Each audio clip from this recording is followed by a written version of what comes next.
you.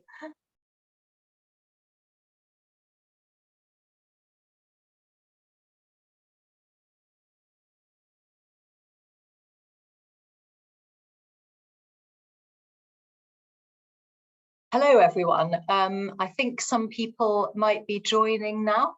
I've got a little quiz on the screen for you. Where do these writing systems come from, and which languages do they represent? Feel free to drop a message in the chat to say hello and to say where you're from, perhaps.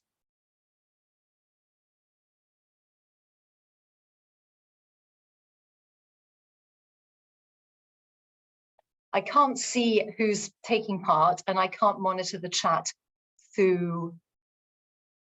Yeah, I hadn't started. I hadn't started. Fantastic, someone's getting through, that's great. I was a little late starting, that I just technical problems. Worked perfectly well in the practice, but you know how it is. It's the new normal, they keep telling us.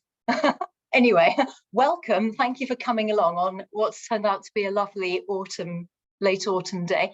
I've got a little quiz for you on the screen, which I hope you can see clearly. I've got 8 scripts, 8 writing systems, and I wonder if you know where they're from and which languages they represent.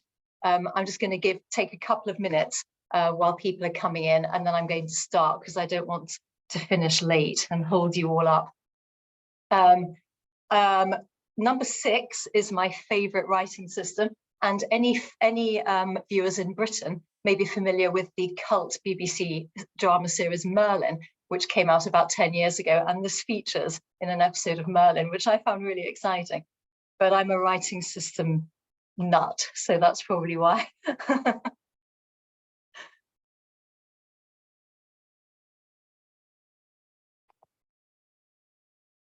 Aha, right, someone from London, East Sussex. Now, I did one of those DNA tests, and I'm 90%, 96% East Sussex.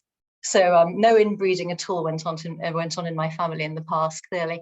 So hello to Clarice, hello Martina. Okay, as I was a little late joining, I think I might start now.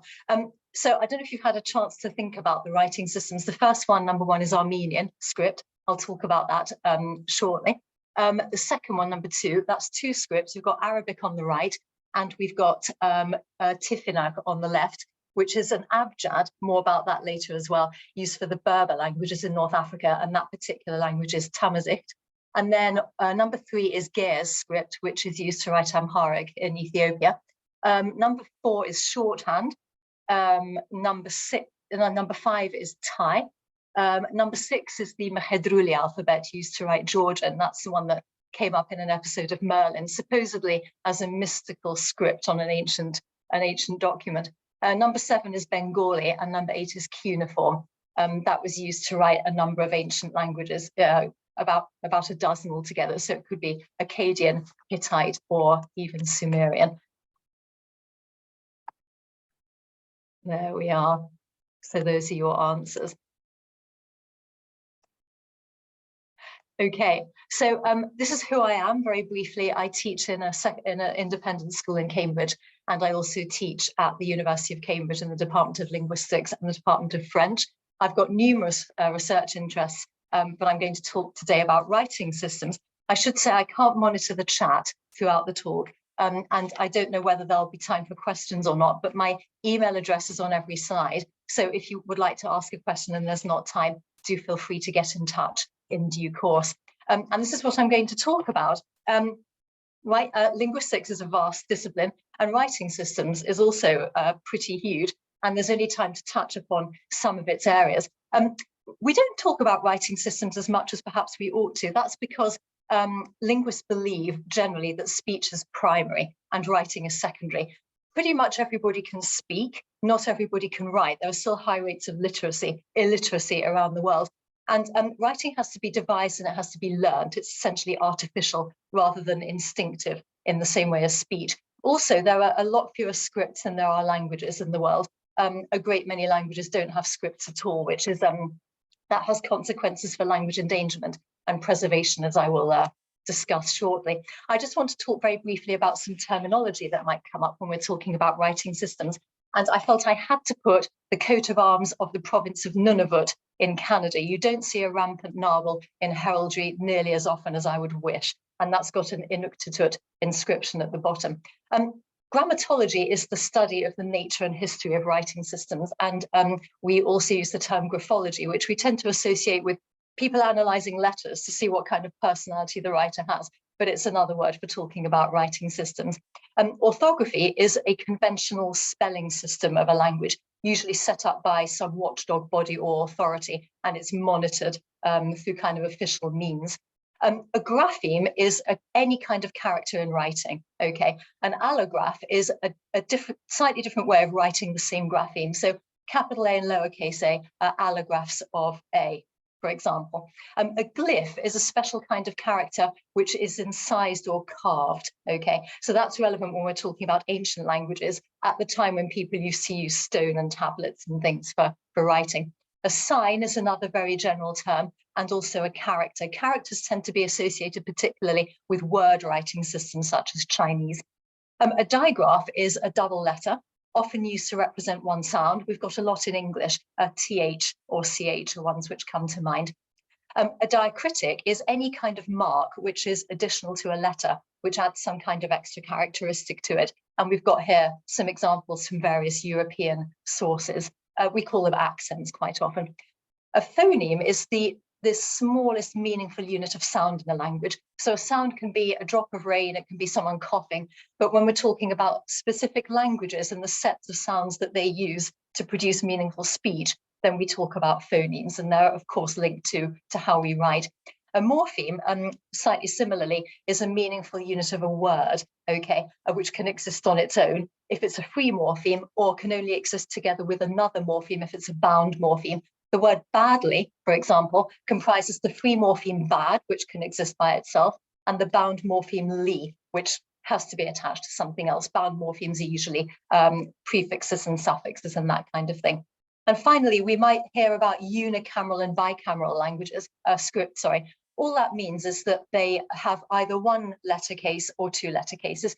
The Roman script is bicameral because we have capital letters and lowercase letters.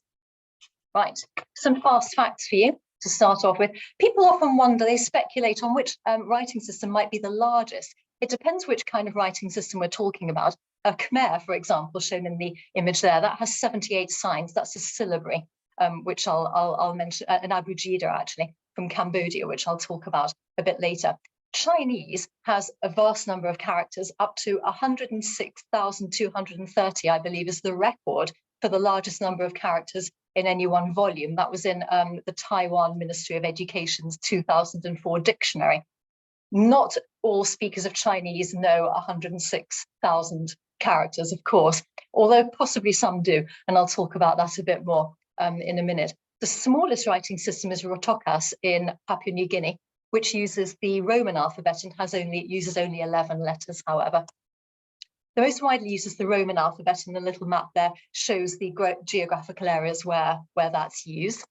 Now, whether or not, it's kind of a matter of opinion, which writing system is the most complex. How do we define complex for a start? I mean, I think Japanese might be a good contender because it uses a number of different writing systems. So put together, it's quite a complex picture. It's got two syllabaries. It's got katakana, which is often used for loan words and technical words. It's got hiragana, and it also uses kanji, which is a logographic script. It uses the Roman alphabet for romanji, for romanizing Japanese words for non-Japanese to be able to understand in foreign discourse. Arabic numerals as well it uses, and it also has kanji numerals. So there are an awful lot of different systems going on there. And how many languages have a writing system? Actually, not all of them, only about 4,000 out of about 7,000 world languages. And as I mentioned just now, that has potentially implications for language endangerment. If a language is not written down in any way, if it only has an oral tradition, it's much harder to preserve it and to perpetuate it. I've got here some different types of writing system. I'm only going to concentrate on those in the large font. Ciphers, shorthand, and braille are also types of writing system, but they're for very specific purposes. I'm going to refer more to more general writing systems, which are used usually for transcribing specific languages. So we've got logographic word writing systems, and the picture I have there of Oracle bone script, that goes back to about 2000 BC. And those are ancient Chinese characters, which were carved onto bones that we use for divination. We've got segmental or alphabetic writing, the Roman alphabet, for example. I've put there an example of the Greek alphabet. So there's roughly, well, consonants and vowels are equally represented. And technically, there's a sound sign correspondence. So letters represent sounds. It's not always the case, and I'll talk about that too later on. We often get a lot of ambiguity arising from alphabetical writing systems. And at the bottom, I've got an example of Kannada script, and that's a syllabic script. So a syllabic script generally consists of characters which comprise a consonant and a vowel unit. Okay, Kannada has its own script, but a lot of South Asian languages use Devanagari, which is also a syllabic script. That kind of writing system is very common, particularly in South Asia and in Southeast Asia, and I'll talk about those individually. This is a very quick overview of how writing systems have evolved over time. Clearly, the most basic way of getting a message across is to draw a picture of it, okay? Think cave paintings and rock art and stuff going back thousands and thousands of years, okay? Now, as you can see, pictograms evolved in two different ways. They evolved into ideograms and cuneiform, which I'll discuss separately. And then cuneiform was a bit of a dead end, okay? If we look at how pictograms evolved into hieroglyphs, they were then adopted by the Phoenicians and subsequent civilizations and resulted in many of the writing systems that we have today, all right? So I'm going to look in this talk at how that evolution came about. So just starting with logographic systems. So a logographic system is a pictorial system, essentially. And I put here some examples of ancient Chinese pictograms and how they've evolved into the future. And if we look at the Oracle bone script, where there's a circle with a dot in it, that was an ancient character representing the sun. Okay, and you can see it's evolved over time to be sort of stylized. It doesn't necessarily look like a sun anymore, but that's the meaning that it has. I put lots of examples there for you to consider. Seal script, incidentally, that's a system of Chinese characters from about 1000 BC, and clerical script is a little more modern from about 200 BC. So it's very interesting how they've changed and become stylized over time. And you can just about see, even in some of the modern characters, they're very, very ancient heritage. Now, pictograms, the great advantage of pictograms is they're non-arbitrary, unlike modern alphabets, which are, as I say, what with sound changes over the years, modern alphabets can become very, very ambiguous. And the sound t, for example, has really got nothing to do with the letter T. Why should that letter, that sign, have that sound? What's the link? We don't know. It's lost in the mist of time for the most part. But pictograms are non-arbitrary and they encode exactly what you see, okay? The great thing is that they are universally understandable pretty much. No matter what your mother tongue is, your level of literacy, you can understand a pictogram. If I show you the wild boar emoji, one of my favorites on WhatsApp, you know that's exactly what I mean. And I've also got some samples of road signs here. These are, I think, some of the best modern day examples of pictograms. The top one is Britain, the yellow one is Japan, and the one on the right is from Ethiopia. The Japanese one is a little more stylized, but I think we can still get the message that rocks are falling, we ought to take care. There are two main disadvantages to pictograms, however. They're only good for nouns and only some nouns, okay, because they've got very limited semantic values that they can encode, and they can only convey concrete and literal messages. For example, I asked some undergraduates in a discussion about writing systems to draw a boy, okay? Now, a boy encodes 3 values: human, male, and young. So somebody drew that first picture on the left that you see there, a small stick man, and I said, okay, so it was presumably male and human. How do I know it's a boy? And she said, well, it's small. I said, well, I don't know that because smallness is relative. All right. So she then drew a larger stick person next to it. And I said, oh, so a boy is 2 stick people. And she got quite frustrated at this point and drew a circle around the small one to identify him. And then she drew arrows pointing to him. That's the one that I mean. I said, so a boy is a small person being held captive by a bigger person in an enclosure, having arrows fired at him. And then the discussion kind of deteriorated after that. But the point is that, to get that idea across, we have to create something fairly stylized and fairly detailed, like the picture of a boy on the right, which is what you get if you type boy pictogram into Google. Okay, so the simplicity, we have to sacrifice simplicity if we want to actually get our point across. And things like adjectives and adverbs, conjunctions, are pretty difficult to convey at all. Now, ideograms, pictograms evolved over time to convey ideas. They stopped conveying specific concrete things, and then we've got ideas instead, okay? For example, a picture of a sun might actually convey the idea of warmth, heat, or light, not just that physical object that we referred to initially. Early ideograms became very stylized, and it became very difficult to actually associate them with the thing that they originally represented outside the context of a system. In fact, the symbols in ancient languages eventually got quite distorted and didn't resemble the thing anymore at all. I put this diagram here of the ox head and its subsequent derivatives, but this is very interesting, and this I think explains quite well how we get from a pictogram to a modern letter. So we don't really know exactly how the ancient people in the ancient world pronounce things, but we think that the word for ox head in about 3000 BC in Egypt was something like Alp, okay?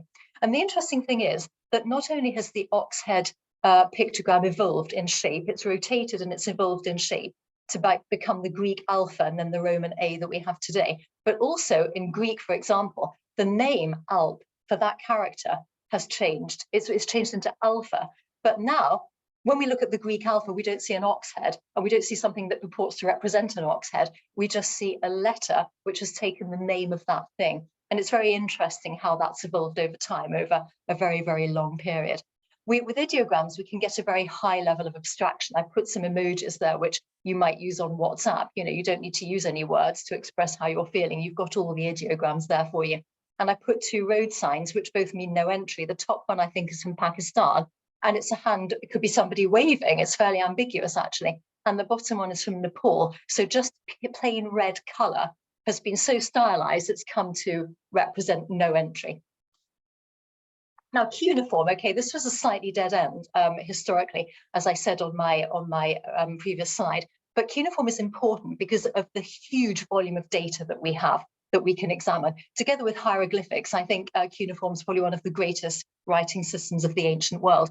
The Sumerians who used cuneiform left numerous clay tablets, and they were mainly goods tallies to begin with, but then their system began to be used for more and more types of communication. And they used a wedge-shaped stylus on soft clay. This changed direction over time, as you can see from the second two columns. And this was to do with the ease of writing and the types of implements that they used, apparently. Now, subsequently, the Assyrians, the Babylonians, and then later on the Persians borrowed cuneiform script and used it to represent syllables.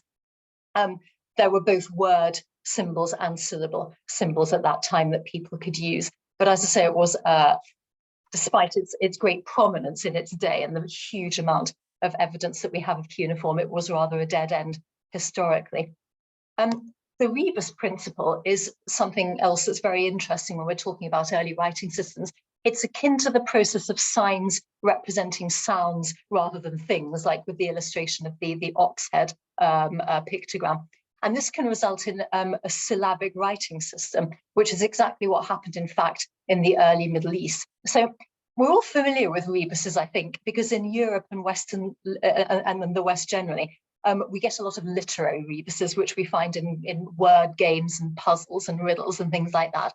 And it happens when a graphic sign loses its relationship to the thing that it denotes, and it becomes a symbol for the sounds instead. There are loads that we can think of. I put there a picture of a deer, so that could represent the animal and the adjective in English. The word vert in French has 5 different spellings. So if we had a picture of a glass, or indeed a squirrel, because the word at the top means squirrel fur, then that could represent 5 things. High level of ambiguity, obviously, is possible, and only certain words can be represented in this way. Yeah, and it only works with words which can be divided into free morphemes as well. And as I've mentioned, not all words can, okay? In the word badly, what would you do with the "ly" at the end? That's slightly problematic. I put here a couple of modern-ish literary rebuses. So the first one is, "I'm waiting here for you." That was a sort of cryptic love note that people used to send. And then on the other side, we've got, I'm not sure how clearly you can read it. Companions, spend 1 shilling every day less than thy clear gains, then shall thy pocket soon begin to thrive. So a little cryptic for us, but it does quite well illustrate quite well the principle whereby languages started to use syllables as writing systems. Now, hieroglyphics, well, they deserve a special page on their own because together with cuneiform, as I mentioned, they're one of the probably the most important and best known writing systems of ancient times. Where it says Kemetic on the top of the right-hand table, that just refers to ancient Egyptian language and culture. So hieroglyphs developed in parallel with cuneiform, which didn't really go anywhere, and they underwent a process of evolution from pictograms to ideograms and so on. Over a period of many, many centuries, millennia, even the Phoenicians borrowed the resulting symbols, which are derived from hieroglyphs as syllables. Okay, the Greeks then borrowed the Phoenician syllabic script and they added vowel signs. The Phoenicians didn't have vowel signs because vowel placement in their language was fairly predictable. It followed certain patterns, whereas the Greek structure of the Greek language didn't lend itself very well to that kind of script. So they added vowel signs. And when you have consonant and vowel signs with equal representation, then you have an alphabetic system. So that was pretty much how early alphabets came about in a very, very abbreviated way. Okay, I'm going to look at word writing systems, syllable writing systems, and alphabets. Now, word writing systems are sometimes referred to as semantophonetic systems. I mentioned Chinese earlier, which that's the language which is perhaps most closely related to early pictograms in terms of its evolution. And characters can represent words or morphemes, and there's a high level of compounding. The great thing about the Chinese characters is that they allow cross-dialectal communication. We've got one written system for numerous dialects which are not necessarily mutually intelligible to the same extent, if at all, when spoken. Okay. Chinese school children have to learn the government's lists of about, I think it's 3,500 essential characters. And to pass the HSK at the highest level, that's the Chinese language qualification for foreigners, you need 2,663. But the government's requirement for literacy is only 2,000. And when we consider that it's not like learning, if we had to learn 2,000 letters of an alphabet, that's an awful lot. But if we consider these characters as words or morphemes, and we consider that in the average adult English speaker knows about 20,000 words, then that kind of puts it into perspective, really. The Chinese government also introduced simplified characters in the mid-20th century. That was done to improve literacy. There are many existing characters which also aren't used anymore or have several variants. Some characters can be standalone words, others have to be paired with others to create words. And also there's a system of radicals, root words, root characters even, by which we can categorize them. And I've put here one root character, which means tall or high, and some of the different combinations arising from it that will sometimes completely change the meaning or give it a slightly different connotation of meaning.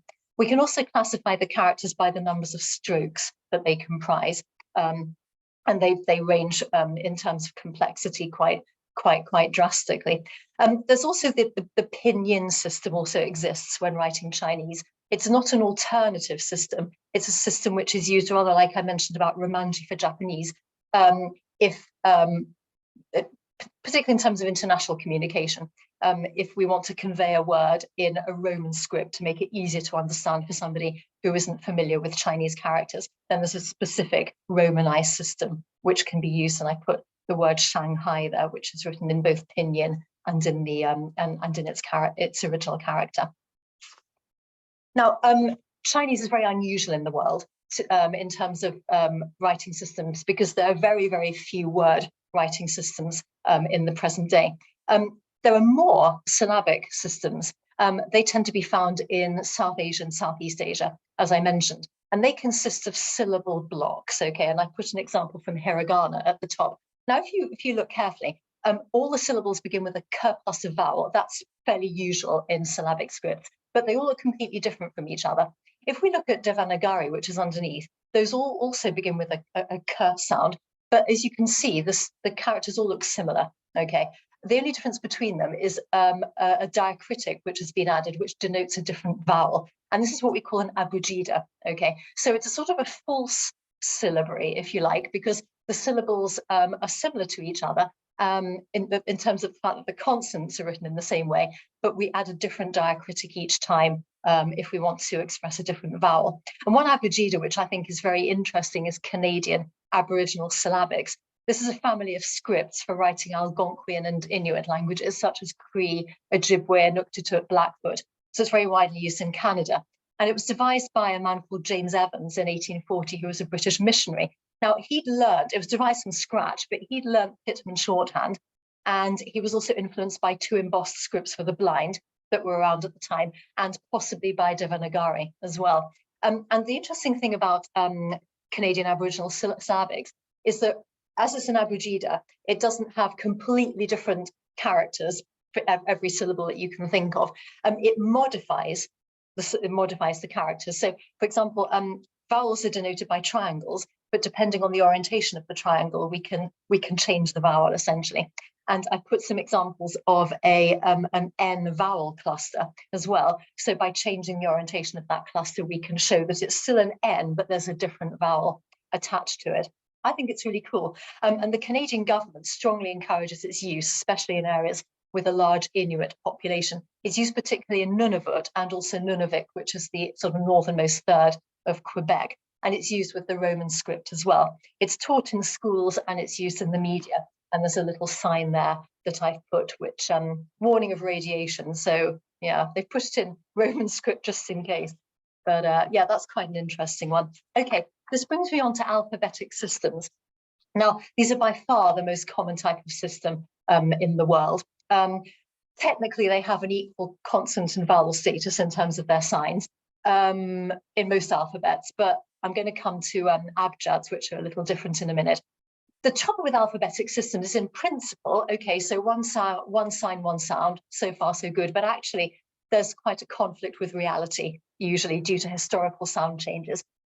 Hence we have digraphs, we have diacritics, etc. It takes typically a very long time for writing systems to change, but sound systems change comparatively quickly. Writing systems tend to become fossilized, and they're all bound up with, like, you know, official publications and watchdog bodies who have to decide on orthographic reforms before anything can happen. And so we tend to have quite a gulf between writing, between pronunciation and script quite often. I've put there a very rudimentary table.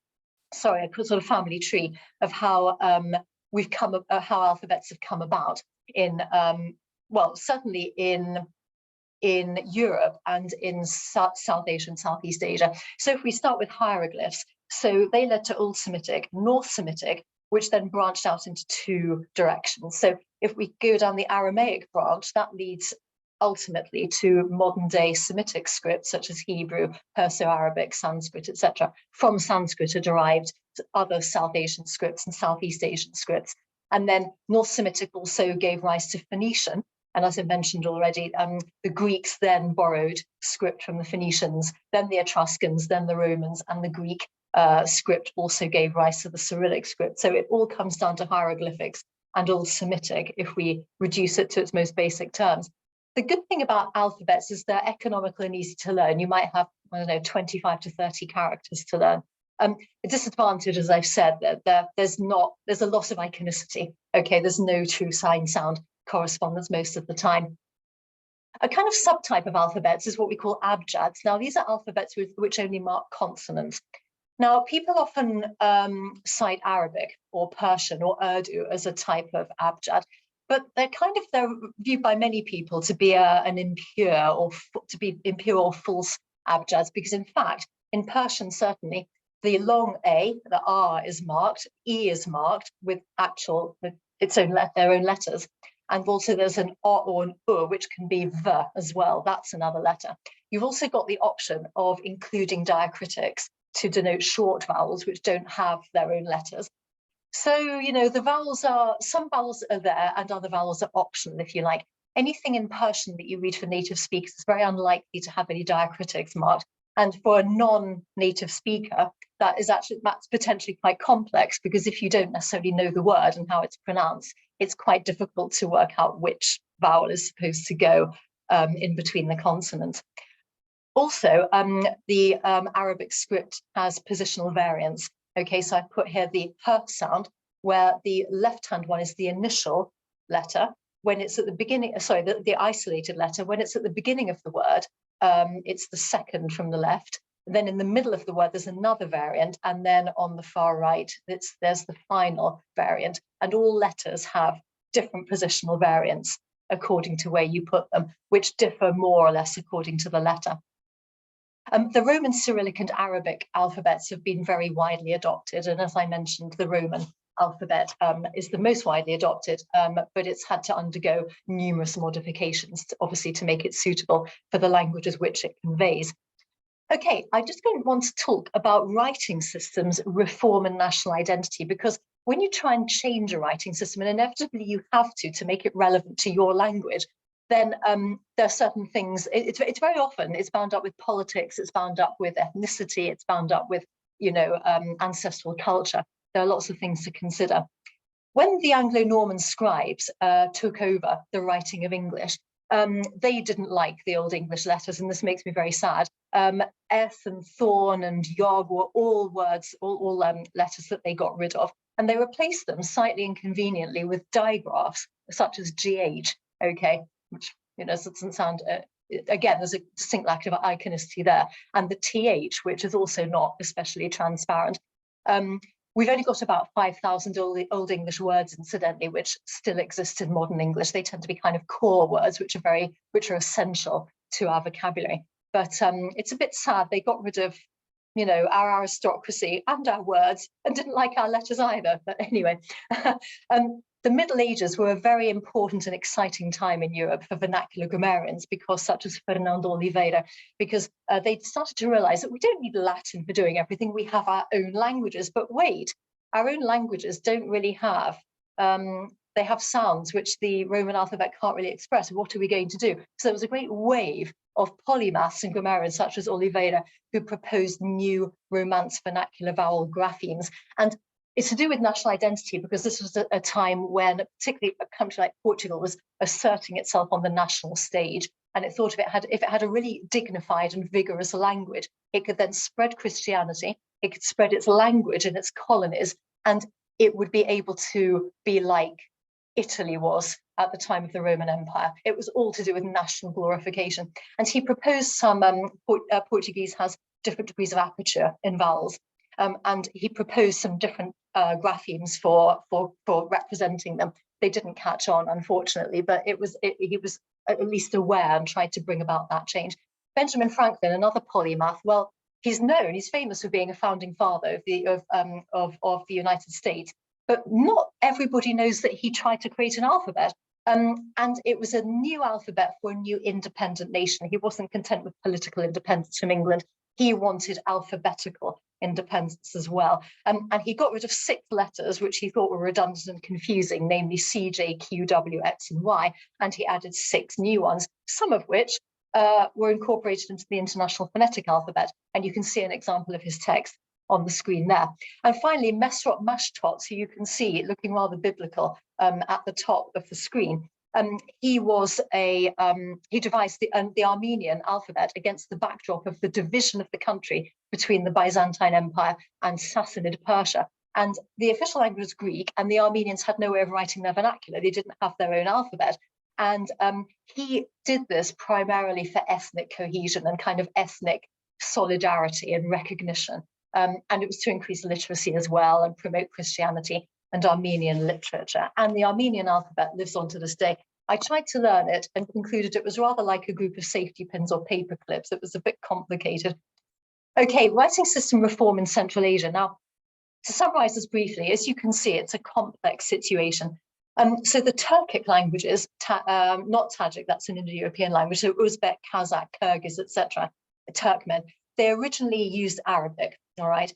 And then that was replaced by a modified Roman alphabet called Yanalif, briefly by the Soviets in about 1928, 1930. And then in about 1940, Cyrillic was introduced. Now, over time, since the collapse of the Soviet Union, most countries have gone, a number of countries have gone back to the Roman alphabet, Azerbaijan and Uzbekistan, for example, but they've kept some of the Yanalif letters. The one in under where it says Kazakhsha, that's a sh sound, the S with a sort of cedilla. And then in the word for Azerbaijan, there's the upside down E, that's an E sound as well.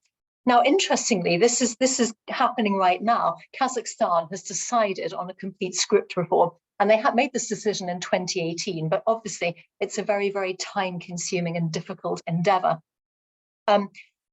Clearly, I think in the minds of Turkic peoples still in the former Soviet Union, Cyrillic is linked to a regime that they don't identify with politically, culturally, ethnically. It doesn't reflect Turkic cultural identity.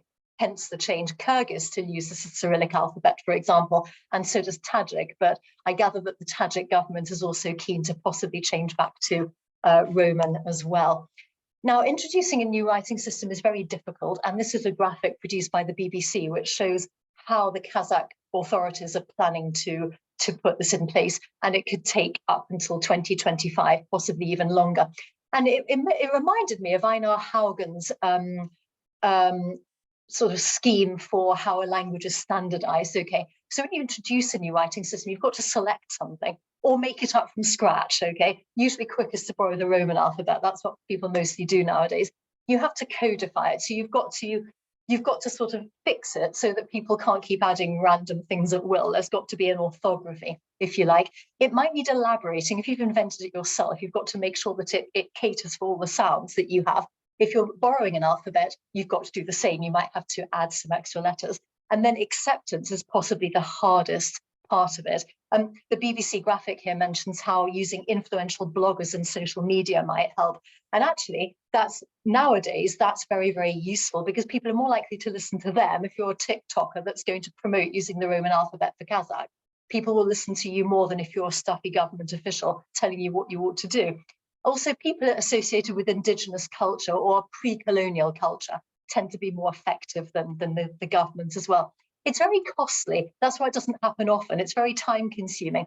And also it generates a huge amount of waste. Okay, all the educational texts in Cyrillic will have to be scrapped and replaced with ones in Roman script. Okay, so that it's a very difficult enterprise that we don't undertake lightly. Okay, I'm speeding along. I do apologize for the speed. Remember, this will be recorded and you can watch anything at leisure if you wish. I also wanted to quickly mention two interesting scripts in terms of top-down and bottom-up initiatives. I'll start with bottom-up. This shows how a grassroots initiative can actually bring about a massive change. Okay, so in Guinea, in the 1980s, there were two schoolboys called Ibrahima and Abdoulaye Barry, and they weren't happy with using Arabic and Roman for writing their language Fulani, which has about 40 million speakers in West Africa. It just couldn't represent the sounds properly, and they're so exercised by this that they decided to actually make up a script. It's written right to left, but it's an alphabetic script with vowels, unlike an abjad, such as Arabic, which was used previously. Cut a long story short, they ended up devoting their lives to creating and promoting the script. And through backbreaking networking and also a series of lucky breaks, they actually managed to get it into Unicode. It's supported in Google's Android and Chrome operating systems. It's supported in Windows 10. And this is major for an indigenous African language and an alphabet that two schoolboys made up. One of the brothers managed to get himself invited when I think when he was in his 20s onto a radio show, and he was able to demonstrate Adlam live on air to the whole country, and that really promoted it. It wasn't easy because some of the authorities were a bit suspicious of Adlam to begin with, and one of the brothers was once arrested because I think some authorities believed that maybe there was something a bit seditious about this new script. They didn't altogether trust him. But as I say, getting it into Unicode was a massive breakthrough for them because the Unicode committee often has up to 60 proposals waiting for consideration at any one time. And it's essential as a first step towards becoming digitally relevant if you have a new script. So that was a great achievement for them. And I've put an example of what it looks like there for you. And it's spread throughout West Africa, way beyond their bedrooms, which is where they originally devised it. A top-down initiative is an example of perhaps Hangul. Okay, now I find Hangul really interesting. I first saw Korean script years ago on a notice board outside a Korean church in Cambridge. I thought, oh, that looks a bit strange. It's just a jumble of squares and circles. How could anyone possibly learn that? It's incredibly easy. And what I love about it is it's very, very logical. There's actually quite a lot of iconicity going on. So it was created in 1443 by King Sejong the Great. It succeeded the Chinese script and other scripts which had been used in Korea, but illiteracy was quite high, and the king believed that this was due to the difficulty of having to learn these characters and thought he would propose something else. And what I really like about it is that a lot of the characters actually represent the vocal tract when we pronounce those sounds, all right? So I put an example. So the top one, that's a velar sound, a k or a g. And if you look at its shape and then you look at the diagram of the vocal tract configuration, it shows that that angle shows where the height of where the tongue is going to be highest in your mouth when you make that sound. Okay, the alveolar n, on the other hand, shows that your tongue is going to be higher at the front of your mouth when you make that sound. And then the bilabial m shows that it's a square, showing that your lips are together, they're sort of pursed when you make that sound. And there's a series of strokes that you can add to symbols to add extra information, a bit like diacritics, which I mentioned earlier in abjads and syllabras. So, for example, if you added to the L grapheme, if you added a top stroke, that would symbolize contact with the top of the mouth, and that would create a D sound. If you added a stroke in the middle, that symbolizes a burst of aspiration, so you get a T sound.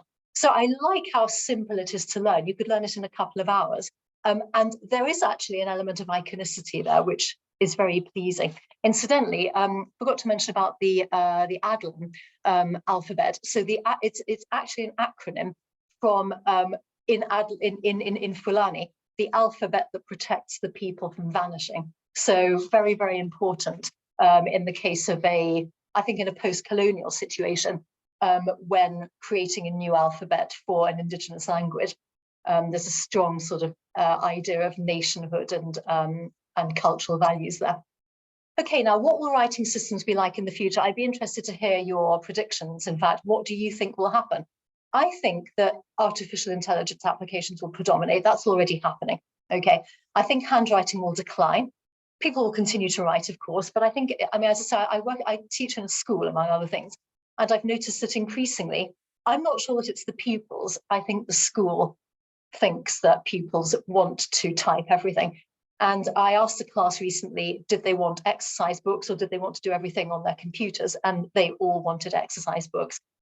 But I think, I do know equally people who never write anything. They do everything on their phones. They never, ever pick up a pen and write.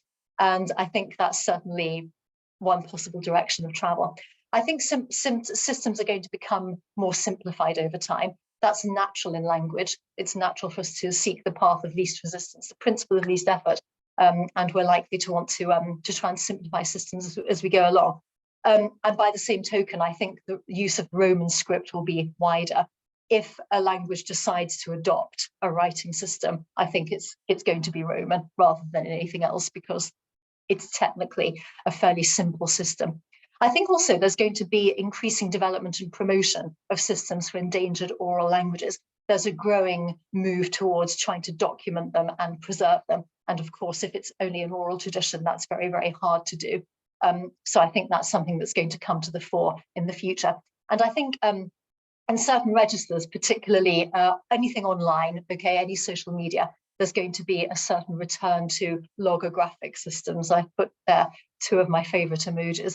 But I'd be interested to hear about your views. I think we need to finish now, but perhaps you have a favorite writing system or proposal for a new one.